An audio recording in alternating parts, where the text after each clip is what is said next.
It's Thursday, February 12th, 2026, and today we're going to talk about a major snowstorm headed for the West Coast. Really multiple snow systems that could drop a lot of snow for the Rockies and a ton of rainfall for the low elevations. Severe weather is also headed for portions of the southern plains and potentially the southeast. And a significant heat wave is getting ready to take over the Ohio Valley and East Coast. But winter may not be over quite yet because some models do see cold air returning right after this heat moves out. I really appreciate you guys watching this video. If you like this type of content, don't forget to subscribe and hit that notification bell. And of course, if you like the video, like the video. Let's get into the weather updates.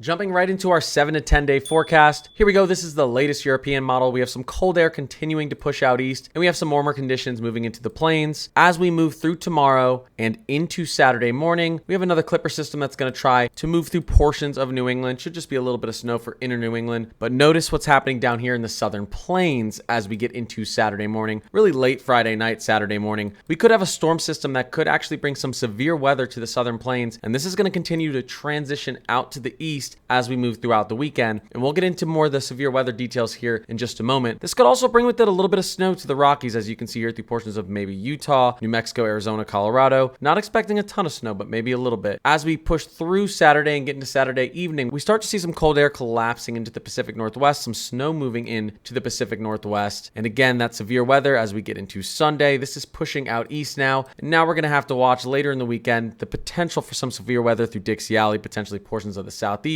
And on the northern side of this system, as we get into Sunday evening, it is possible we get a little bit of snow up here. Now, right now, the surface temperatures look like they're going to be somewhere between 34 to 38 degrees. We're still talking about 80 plus hours out. If the models are off by even 3 or 4 degrees here, this could end up being a lot of snow for portions of the mid-Atlantic, maybe southern New England. Right now, you can see as I move this forward, it does transition some of that rain into snow, but not a ton. We would want a lot colder surface air and air aloft for a better snow ratio. Right now, a little bit of snow. It's definitely possible to get some, we'll say Baltimore, DC, Philly, through portions of Jersey, maybe even New York City, but flakes is what it looks like right now, and maybe just mixing for DC and Baltimore. We've seen the models go back and forth on this saying, hey, this could be a ton of snow. It could be all rain. It could be a little snow. Let's continue to watch this. Again, it's going to be really, really close with the temperatures at the surface and the temperatures aloft. Now, as we push into the beginning of next week, we're pretty warm across much of the country here. You can see especially central to southern plains, portions of the Rockies, and then out east. This is when that warm up is finally going to begin to take over the mid-Atlantic and New England. We get this ridge really trying to push that polar jet to the north. But notice what happens as we get later into Monday. We get a very powerful storm system, maybe a couple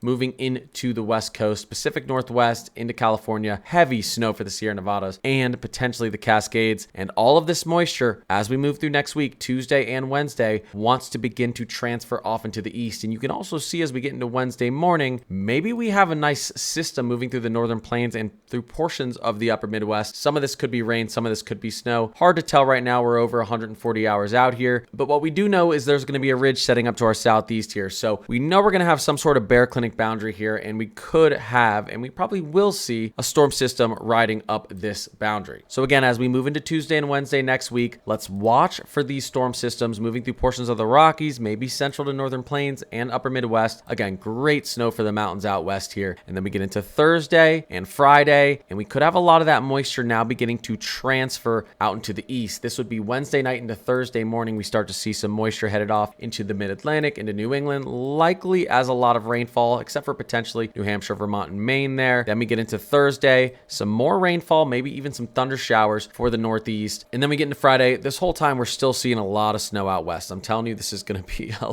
lot of snow for you guys, which is great because obviously there's been a big lack of snow there all season. Now we're getting out to around 9 to 10 days, so it's really hard to tell what's going to happen during this time frame. I do think, again, we need to really be watching what's happening with the Rockies, central to northern plains, upper Midwest. But I find interesting, yesterday, the 12Z of the Euro saw as we got into the 23rd of February, we were actually going to continue to see heat out east. Now we get into the latest run of the Euro that released today, and we see a bunch of cold air moving in. And we see a look that says winter's back and it's not quite done with the east. This is quite a collapsed polar jet, a lot of energy, A lot of moisture still coming off the Pacific. You can see we have some moisture down here to the south as well. I've been saying, and I said in my stream today, I don't think winter's done with the Ohio Valley. I'm not even sure it's done with the Southeast or the East Coast. I think as we get into late February, early March, our sudden stratospheric warming event that's beginning to occur right now could start to push down some of those colder temperatures. And from what I've seen from the analogs that best match the current climate setup we're in right now, I do think we could actually see more cold air again that sustains for maybe 2 or 3 weeks across portions of the east. I did want to mention the timeline for this severe weather. You can see as we get into Friday afternoon into Friday evening, here we go. We see some thunderstorms beginning to flare up in western Texas, central to western Oklahoma. This could actually be some snowfall, like I said up here for the Rockies. Now we push into Friday night around midnight, moving into Saturday, and we could again be watching this severe threat push through portions of now north central Texas, maybe getting farther off into the east into Oklahoma. Likely the worst of this severe weather, though, is going to be on the southern side of this system. This is where we'll have the most instability and the most issues with shear. Now, as we push through Saturday, we're getting into Saturday afternoon now and into Saturday evening. You can see where this system wants to transfer off to. This is a pretty decent QLCS that we're looking at here on the latest run of the Rufus. Again, we could be talking about really all of coastal Texas moving through Louisiana and Arkansas. Tornadoes, hail, strong damaging winds, definitely possible. And you can see this continues to move off to the east as we get into Saturday night and Sunday morning. So we're going to really want to be paying attention all across Texas, Oklahoma, Arkansas, Louisiana, Mississippi, and potentially even western Tennessee. I wanted to give you guys a quick glance at what the Euro thinks the snowfall could look like over the next 10 days. Like I said, tons of snow potentially for the Rockies. You're going to get some, I know that, but I think you're actually going to get a lot. And then you can see we want to get maybe 1 or 2 snowstorms through the plains and up here towards the upper Midwest. You can see how dry it is. No snow down here in the south and east. I shouldn't say dry. You're probably going to have some thunderstorms and rainfall, but when it comes to snow, that's going to be up into the north and west because we're going to have those warmer temperatures down here because of that ridge settling in to the Ohio Valley down there to the southeast. And our winter storms are going to try to ride that ridge really from the Pacific up here towards the upper Midwest. Now, we spoke about these temperatures. We're pretty warm across much of the country right now. Of course, the east still dealing with some cold air like they have been for most of this winter, or I should say some below average air. Watch as we get into late Saturday and Sunday. Finally, some of this heat is trying to take over out east. Some cooler air beginning to move into the Pacific Northwest potentially, but look at this Monday into Tuesday, into Wednesday, the Ohio Valley, the east. This is going to feel like winter is over for you. I do not believe it is. I believe this is our false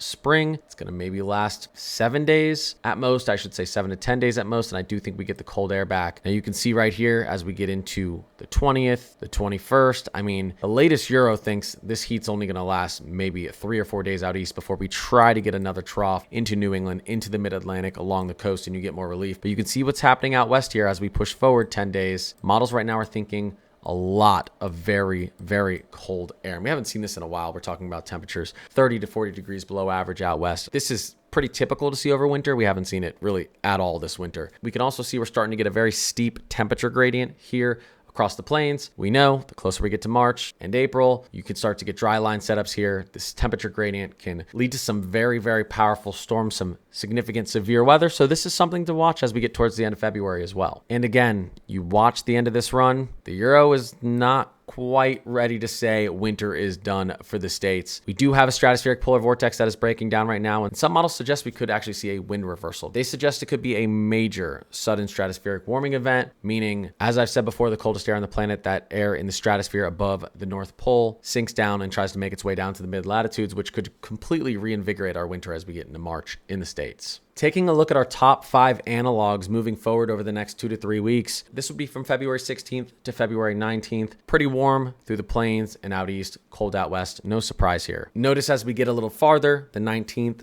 through the 22nd of February, cold air tries to shift a little bit further east. The top 5 analogs we can look at right now are suggesting we may actually see a return to cooler to even slightly below average temperatures for much of the states, with kind of a southeastern ridge beginning to set up. This could be another opportunity for snow out east, maybe the Ohio Valley, mid-Atlantic, New England. But again, pushing even farther out than this, getting into early March, I think we could actually see a significant cold blast out east and even maybe some significant snow for the east in early March, just based off the analogs I've been looking at that. And again, that cold air that's going to want to move down into the mid latitudes from our stratospheric polar vortex being disrupted. There is typically a lagging event with that cold air. It's not like when you have your tropospheric polar vortex disruption where you get that cold air right away. It can take a couple weeks. It can take 2, 3, 4 weeks even sometimes. Like I said, I really appreciate you guys watching this video. If you like this type of content, don't forget to subscribe and hit that notification bell. And if you want to look at all these awesome weather maps and everything I talk about in all my videos, you can join my Discord. It's completely free. The link is in the description of all of my YouTube videos. And that Discord is updated every single day with all of the latest weather information you'll want to know. Again, I appreciate you guys watching, and I'll see you in the next video or the next live stream.